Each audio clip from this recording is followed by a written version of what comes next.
For this performance, I'll be focusing on Dean again because he played an intricate part of the storyline and showed Sal how to live life on the road. As we've learned throughout this quarter, On the Road influenced the Beat generation with its nonconformity to society. Dean embodied a lot of characteristics that the Beat generation applied, and Kerouac used this to tell the story of two friends traveling across America. They could never stay in one place too long and had the ideology of anything goes. With no destination in mind besides the hope of a new adventure, Dean and Sal truly lived life for themselves. This excerpt from the book signifies the impact Dean had on Sal Paradise.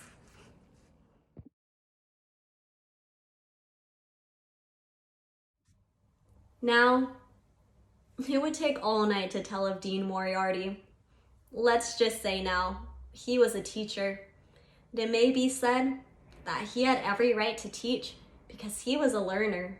The things he learned were what he considered to be and called the facts of life, which he learned not only out of necessity, but because he wanted to. The last time I saw him was under sad and strange circumstances. Remy Buccaneer had arrived in New York after traveling across the world several times in ships. I wanted him to meet up and know Dean.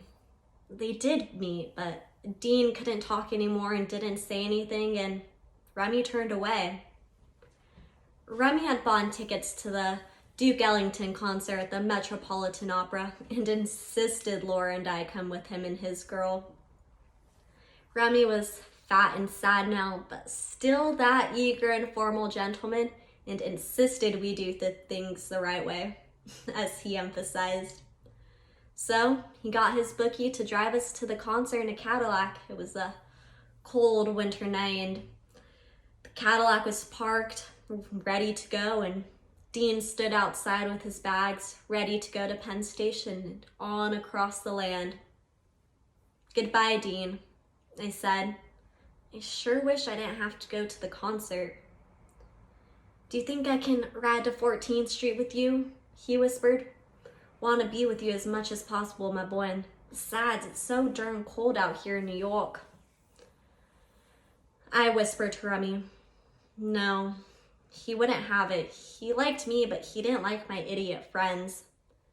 I wasn't going to start all over again, ruining his evening plans as I had done at Alfred's in San Francisco in 1947 with Roland Major. So Dean couldn't ride uptown with us. The only thing I could do was sit in the back of the Cadillac and wave at him. The bookie also wanted nothing to do with Dean. Dean, ragged in a moth-eaten overcoat he had bought specifically for the freezing temps of the East, walked off alone. The last I saw of him, he rounded the corner of 7th Avenue, eyes on the street ahead, bent to it all again.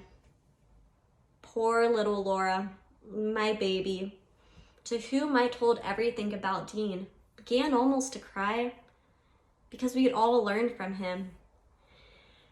Dean showed me that the only people for me are the mad ones, the ones who are mad to live, mad to talk, mad to be saved, desirous of everything at the same times, the ones who never yawn or say a commonplace thing but burn, burn, burn, like fabulous yellow Roman candles exploding like spiders across the night. And in the middle, you see a blue center light pop, and everyone goes, "Ah." Dean simply had that effect on people. "Oh, we shouldn't let him go on like this. What'll we do?" Old Dean's gone, I thought. And out loud I said, "He'll be all right." And off we went to the sad and disinclined concert for which I had no stomach for whatsoever. And all the time I was thinking about Dean and how he had got back on a train and rode over 3,000 miles across that awful land. Never knew why he had come back, except to see me. Thinking back on it, Dean's free spirit and lifestyle reminded me of a poem I once heard while traveling on the road. If you ever find yourself somewhere lost and surrounded by enemies who won't let you speak in your own language, who destroy your statues and instruments, who ban your boom, ba-boom, you are in deep trouble. Deep trouble. Who ban your own boom, ba-boom. Deep trouble. Probably take you several hundred years to get out. Dean didn't care about the status quo.